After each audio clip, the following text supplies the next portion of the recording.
Hey guys, welcome to the long-awaited movement video. I know you guys thought it was never gonna come out, and so did I, but here we are. So my job here is I'm gonna show you how to use the mechanics of movement, and at the beginning I'm gonna show the basic inputs and how to do it, but later in the video I'm gonna show actual examples and I'm gonna try and walk you guys through what's going through my mind. So the three things that I try and use movement for when I'm playing are using line of sight to your advantage, which is can the opponent see you? Second is reposition, whether it's the high ground or creating space. And the third is manipulating your enemy's pathing so you can take a fight that's advantageous for you. Alright, so I'm going to start this out by saying that movement and using these mechanics, they're only going to be as useful as you let them. So you have to be as creative as possible when you're trying to come up with these routes and really just utilize them to the best of your ability. So it's going to take a lot of just getting comfortable with it. When I try and move around the map, I kind of picture the game like Mirror's Edge, where everything that you can utilize is pictured in red. And so obviously everything is not going to be red, but you should try and have a mental layout of where you're trying to go. Alright, so if you look at the top left, the very bottom is my velocity. That's essentially how fast I am moving. When you start sprinting, your maximum velocity is 299 units. But if you want to farther that, you're going to want to slide jump. To do that, you literally just reach your maximum speed and you slide, then jump right afterwards at almost pretty much the same time. And after that, you'll get into about the 440, 450 velocity. It's pretty much the fastest way to move around the map. So for this piece of movement tech, it is super universal. You can do this everywhere. So you can see when you sprint to a wall, your velocity is 0. There's a wall there. You're not going to go anywhere. But your first step you take, your velocity spikes up to 299. What you can do with this is you get a full slide jump if you time it right. So you climb up, slide, jump, and boom, you go pretty fast and you get a lot of distance. If you ever do this right here, it's because you mistimed it, so you're not going to get that slide jump. So just go and practice your timing, and you should be using this all the time. It's very useful. So here in this first clip, I'm pretty much taking the roof of the building almost instantly after using the zip. And in the second clip, I'm getting pushed by 2 enemies. And instead of using the slide jump, I use an instant just jump to gain acceleration into a slide. So I can reposition outside the building and not get shot by both the enemies. Also, do not be afraid to add A and D inputs into a climb, because as long as you're holding W, you will stick that thing like glue. So just be on the lookout for alternative routes you can take and just go ahead and practice and get a good feel with this. So the first clip we have here for climbing, it kind of shows how the sky is the limit when it comes to climbing, because I just found this on the go and I got really good at positioning on this guy on top of the roof. So just keep your eye out for different routes you can take. The second clip just showcases that pretty much any building in the game, there's alternative routes to take other than just taking the stairs or taking a really obvious direction or way that an enemy would be expecting. Here in Capital City, this is the largest building in World's Edge, and not only can it be climbed from the back, but it can also be climbed from both sides using the red pillars. So a lot of the times an enemy will expect this, and it's a lot less noisy than taking the zip line.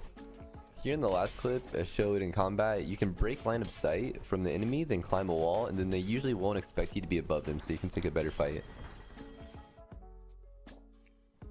Alright, so now we're going to get into a thing I call redirecting your momentum, or redirect. So you're going to be using this a lot to turn corners very quickly, and it's going to help you in chases. It's going to help you on getting certain places that you couldn't before. It's just going to be very useful. I use it all the time, so I suggest you get really comfortable with it because you need to incorporate into your movement. Alright, so to do this redirect, what you're going to do is you're going to slide jump into it, and you're going to point your back into the direction that you want to go. So the inputs are slide jump, then turn your camera, DSA. And if you're going the opposite way, to the left, you want to point your back to the left, and you're going to hit ASD. So what this does is if you slide jump straight and you just hit D, you're going to see that it moves you to the right. And if you slide jump, turn your back and hit D, then it's going to go almost 45 degrees to the way that you wanted to go. And then if you add in the other inputs, S and A, then it'll do the full 90-degree redirect. So if you just want to go into a game and practice this until it is almost natural, I really recommend that because you're going to be doing this a lot and you really don't want to mess it up. So next we have b-hopping. First things first, I think you should bind jump to down scroll or up scroll. It helps it a lot. You can do it with spacebar, but definitely bind it to scroll. So b-hopping is essentially just jumping whenever you touch the ground, and whenever you want to go left, you hold A and move your mouse to the left, and whenever you want to turn right, you hold D and move your mouse to the right. That is called strafing, and that's how you're going to keep your speed, and that's how you're going to turn. You don't have to hold control like I'm doing now, but I personally hold control and W whenever I b-hop, but you can do it without holding control or W and just using the A and D inputs, whatever is comfortable for you.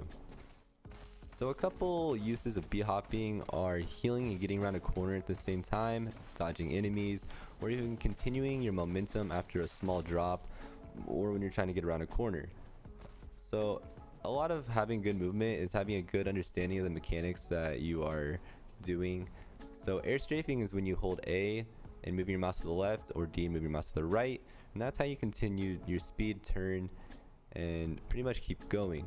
I advise you to really practice with air strafing because you're going to be using it a lot in Apex and in many of the different movement techs that there are. So we only have one clip for b-hopping, but it showcases how you can b-hop and heal at the same time, so you can turn corners and get your heal out faster. So now we move on to zip lines. There are so many fun things you can do with zip lines. One being the classic E scroll jump. You don't have to use scroll jump for this, but it's definitely a lot easier than hitting spacebar. So what this does is it essentially just launches you into the air, and you get a lot of height and distance from this, and you can use this to outplay your opponents by peeking them at an angle they would not be expecting, or you can use it to get on top of something that you usually can't jump on, or you can climb to but you don't want to spend the time climbing. Alright, for horizontal zip lines, there's a lot you can do, so don't be scared to jump off. A lot of the times if you're just riding a zip line, you are a free target and you're just gonna get shot. So don't be afraid to just jump off, then hit E to get back on and keep jumping off. You can do this and you can stay on the right, the left, above the zip line, and you can just be a lot harder to hit target. So if you do it well, you can pretty much keep your momentum that you are at, and you can pretty much just ride the zipline without actually being on the zipline. Alright, for this next movement tech, it is one of the harder ones. I don't have a name for it, but essentially all you're doing is you're hitting E to get on the zipline, then immediately jump off, turn around, hit E to get on the zipline, jump off, and repeating. You're insanely hard to hit. I cannot shoot someone doing this, and you pretty much, they just have to get lucky to hit you. But like I said, this is very hard to consistently do without practice. So again, like everything else, go into training, go into a match, and just practice doing this, and I promise you'll get better. And another thing you can do on vertical ziplines to avoid being shot is just spinning. So just moving your mouse and spinning around the zipline, it kind of throws your hitbox around in your character model and makes you a harder target. This just shows the E scroll jump in action. There's no other way you could get on top of this without doing it, so just always just be on the lookout when you're around a zip to see what you can do with it. So for the zipline clips, this one showcases not only the E scroll jump, but also the spamming E and jumping off and spamming E and jumping off again and again and again. So I'm able to not only dodge bullets, but get damage off until the point that I whittled them down and I can just finish them off. Here it shows Dizzy doing the E spam from a third person perspective, so you can just see what it looks like and how hard to be able to shoot that. And for the last clip, it just shows how you can use ziplines to redirect your momentum and be trickier to hit and get better positioning. Alright, so next up we have a thing called wall bouncing or wall jumping. To do that, you slide jump into the wall, and the moment you make contact with the wall and start climbing, you jump off. The added jump input will make you bounce off the wall. One of my favorite uses for this is right here. You can avoid a climb and get on top of a wall. I pretty much use this anytime there's a fence in front of me or anything that I need to jump over. See right there is a long climb and a short climb. You pretty much just want to always avoid those because you get locked in the animation and you're probably gonna get shot and you're gonna die. That's bad.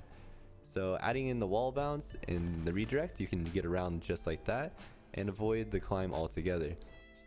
Try and be as creative as possible with the wall bounce because you can do it on almost any surface. There are multiple uses such as jumping over enemies, dodging bullets, getting on top of things you can't just jump on, and obviously avoiding climbs. So these next few clips are a little bit more advanced, but it just goes to show that you can redirect into a wall bounce to be very specific where you want to jump off of. It just kind of proves that you can wall bounce off of anything, so always stay on the lookout for different plays and different things that you can do with it. So this next piece of movement was brought to me by Prop Garrett. I've only found a few practical uses for it, but what you do is you just slide jump into a redirect to get on a wall that you can wall bounce off of. Here we show the wall bounce being used to get to a place that you normally can't jump to, but you can reach with a simple wall bounce. Oh my god, wall bounce is not useless. Correct. Here we have a clip of the wall bounce being used mid-fight to reposition over the wall without having to put my gun away and deal with the reholster time. Here I'm losing a fight, so I try to get away, so I use a climb, and then I use a wall bounce off the side of this to gain space and get a heal off. With this one, we use the wall bounce to jump over this caustic so I can take a fight that's better for me and surprise him a little bit. Okay, so this is going to be the most important part of the video. I'm going to show you guys how to put it to use, right? So at the very beginning there, I used the zipline jump to get to the high ground, which I immediately threw away. So here I'm running away, I use the two little jumps to get above the enemy so they can't shoot me, armor swap, and I'm free. But after that, I use the instant jump to climb around the wall and get even more high ground, which again I throw away. So in this clip, it's all about using movement to dodge line of sight of your enemy and kind of manipulating their movement. So even though I fuck up this climb here, I drop down. I know if they chase me, they have to jump over, so I can just jump back in. And then line of sight, and then when I climb up here, I know they can't chase me, and if they do, I'm just gone. So I know she's gonna keep running, and I just drop down to take a better fight. In this clip, the Bangalore does so much damage, I know she's gonna chase, so I drop down and then use the E jump to go past her because I knew she's gonna chase. Then I just reposition and finish her off. So here I showcase how you can melee something that's parallel to you when you're falling to break a hard fall and almost get an instant slide jump after you land. So I didn't really talk about this too much, but if you are sliding downhill and you hit the edge of something, you kind of get a little speed boost. And in this clip, I kind of chain a little bit of them together. Alright, for this clip, it shows how you can scale the side of the building in Capital by going up the red pillars. Not only is this kind of a surprise tactic because you're going up the side, but it's also a lot quieter than taking the zipline. No, she moved. I'm mad.